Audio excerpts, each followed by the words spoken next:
तो अब ये लड़ाई कैसे खत्म होगी? पर्चा तो खत्म हो गया, क्या लड़ाई भी खत्म हो गई? देखिए, अभी तो इंक्वायरी चल रही है। जो असिस्टेंट डायरेक्टर एनसीसी आई हैं आसिफ इकबाल, उन्होंने जो दरख्वास्त दी है सीसीपी ऑफिस लाहौर में, उन्होंने अपने नाम से दी है? उन्होंने अपने नाम से दी। हैदर कामरान का नहीं, उन्होंने अपने नाम से दी है। और उन्होंने, अगर आप वो एप्लीकेशन पढ़ें तो उसमें उन्होंने अपना सारा उसमें बताया कि जो इमरान आफरीदी हैं एसएचओ गुलबर्ग, उन्होंने अपने इख्तियारात का नजायज़ फ़ायदा उठा के उन पर मुकदमा दर्ज किया, उन्हें ह्यूमिलिएट किया। तो उस पर इंक्वायरी अभी चल रही है। अच्छा, मेरी जो आपकी हैदर कामरान से बात हुई है, इस मुकदमे में मैंने आसिफ जो इकबाल है असिस्टेंट डायरेक्टर, उनसे मौक़िफ़ लेने की कोशिश की तो उन्होंने बताया कि मैं इस केस को परसू करूँगा और झूठा पर्चा दिया गया है। और कहते हैं कि मुझे 3 घंटे थाने वालों ने 10:40 से 1:40 तक जो है वो इस दौरान मुझे हफ्ते बेजा में रखा है। वो कहते हैं मैं इनके जाऊंगा हफ्ते बेजा की जो है एप्लीकेशन देने के बाद मुकदमे के हवाले से भी कोशिश करूंगा कार्रवाई के हो जाए। आपको लगता है कि पुलिस के खिलाफ पुलिस अफसरान मुकदमा दर्ज कर लेंगे? देखें, हमाद इसमें जो हमारे ज़राए हैं जो आसिफ इकबाल साहब से रिलेट करते हैं, आपके इस जो आपने बात की उसमें हमारे ज़राए भी यही कहते हैं कि आसिफ इकबाल जो एनसीसीआई के असिस्टेंट डायरेक्टर हैं, ही इज़ विलिंग, वो जाएंगे इसके ख़िलाफ़। और उनका ये मौक़िफ़ है कि ये जो सीसीपीओ ऑफिस में दरख्वास्त दी गई है उसको ही प्रोलॉन्ग करेंगे और उसको ही लेकर चलेंगे। उसमें डिसीजन आने के बाद वो एसएचओ इमरान आफरीदी के ख़िलाफ़ कानूनी कार्रवाई चाहते हैं और वो चाहते हैं कि जो हफ्से बेजा में रखने की मकसद 342 है तो उसके अकॉर्डिंगली एफआईआर हो, और जो उनके साथ एक गैर अखलाकी और तहजीब से अगेंस्ट जो एक रवैया अख्तियार किया गया है और उनके दोस्तों पे, क्योंकि उन्हें दुख है कि वो उनके बचपन के दोस्त हैं और उनके ऊपर जो पर्चा तो हो गया लेकिन उनके दोस्तों के साथ भी जो एक जो ह्यूमिलिएशन जो की गई उस पर उनका पूरा स्टैंड है कि वो इसके ख़िलाफ़ जो है वो इनको कार्रवाई भी करवाएंगे और हो सके तो वो फर्दर स्टेप भी लेंगे। अच्छा, इसमें कितनी ताकत है, हकीकत है या फसाना? खुद भी सोशल मीडिया पर लोग अपनी राय कायम कर लेते हैं कि ये फ़लाँ बंदे ने इनको फ़ोन भी किया और लड़ाई तूल पकड़ गई। एक सीनियर सियासी शख्सियत जो आजकल बहुत ज़ेरे बहस है, उन्होंने डीआईजी ऑपरेशन को कॉल भी की और उन्होंने कहा कि आप मुदाखलत क्यों करते हैं मेरे मामलात में, पीसीबी के इलेक्शन भी हो रहे हैं। और उनको बताए बगैर उनके एक डिपार्टमेंट एनसीसीआई के वफाकी इदारा है ना, तो उनके अंडर ही है, तो उनके एक असिस्टेंट डायरेक्टर पर पर्चा भी दे दिया लाहौर पुलिस। और ये आप क्या समझते हैं? देखिए, वफाकी वज़ीर दाखिला मोहसिन नकवी साहब जो है वो, उनका जो कारकर्दगी है, उनका जो काम है वो किसी से ढका छुपा नहीं है। When he was CM, care taker CM, उन्होंने बड़ा काम किया पंजाब में। अब वो नेशनली और इंटरनेशनली बहुत काम कर रहे हैं।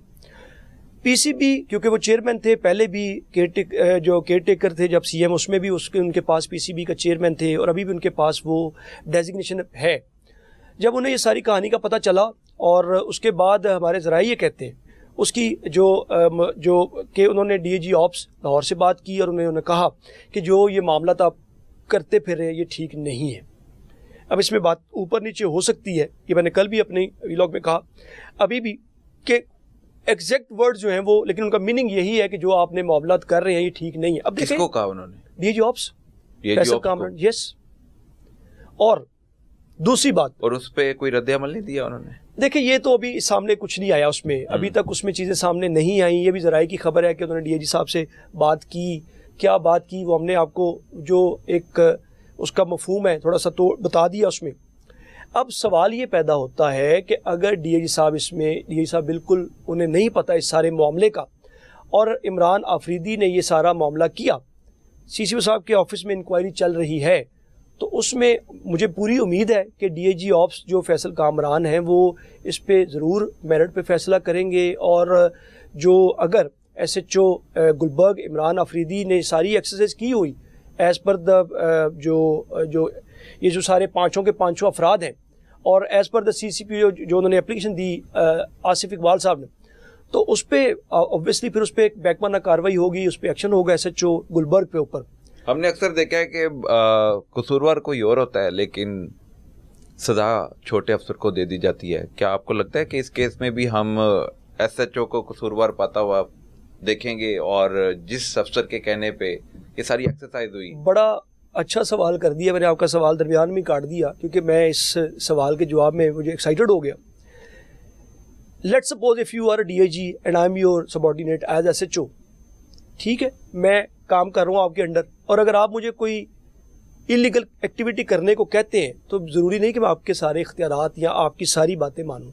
अगर मैं मेरिट पे काम करने वाला बंदा हूँ तो मैं नहीं मानूंगा। मैं अगर मैंने ही लगाया हो आपको तो फिर सारी बातें फिर मैं मानूंगा सारी बातें, ठीक है। अब सवाल ये है कि अगर मैं अच्छा या अप एंड राइट और जो लीगल एक्टिविटी करने वाला बंदा हूँ, कानून के मुताबिक काम करने वाला बंदा हूँ, तो मैं कहूँगा sir I am very sorry I can not do this, ठीक है। लेकिन अगर मैं मंजूर नज़र ही आपका हूँ तो फिर मैं तो ऐसे ही खड़ा रहूँगा ना सर कि जो हुक्म मेरे आका, ठीक है।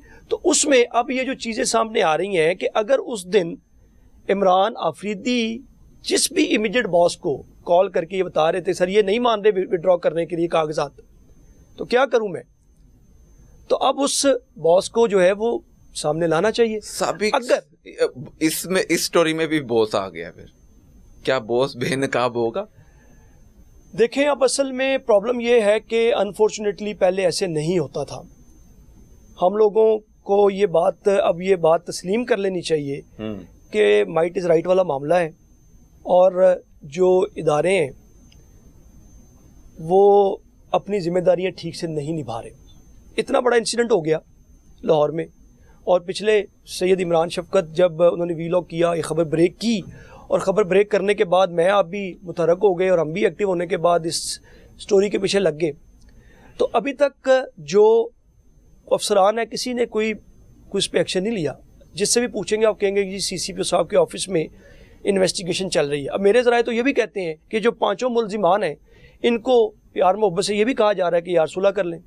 अच्छा, सुलह की तरफ भी अब आ रहे हैं। अब ज़राए कि ये भी कह रहे हैं कि सुलह कर लें। इन पे दबाव भी है? अब दबाव नहीं कह सकते क्योंकि अब ये बात हर जुबान ज़द आम है। तो आसिफ इकबाल भी जो स्टैंड ले गए हैं मेरे ज़राए के मुताबिक, असिस्टेंट डायरेक्टर जो है, तो उनको ये कहा जा रहा है कि आप इसको आप थोड़ा सा इसको मैनेज कर लें।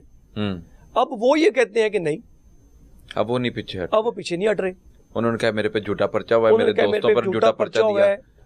अच्छा, पर्चा एनसीसी ये कि जो असिस्टेंट डायरेक्टर है आसिफ इकबाल, उनकी वजह से उनके दोस्तों पर नहीं हुआ, उनके दोस्तों की वजह से इनको भी पर्चा भुगतना पड़ा है। हमारा बिल्कुल आसिफ इकबाल के जो ज़राए हैं उनसे हमारी बात हुई और यही सेम आपका सवाल किया कि पर्चा आपकी वजह से हुआ है या उनकी वजह से आप पर हो गया।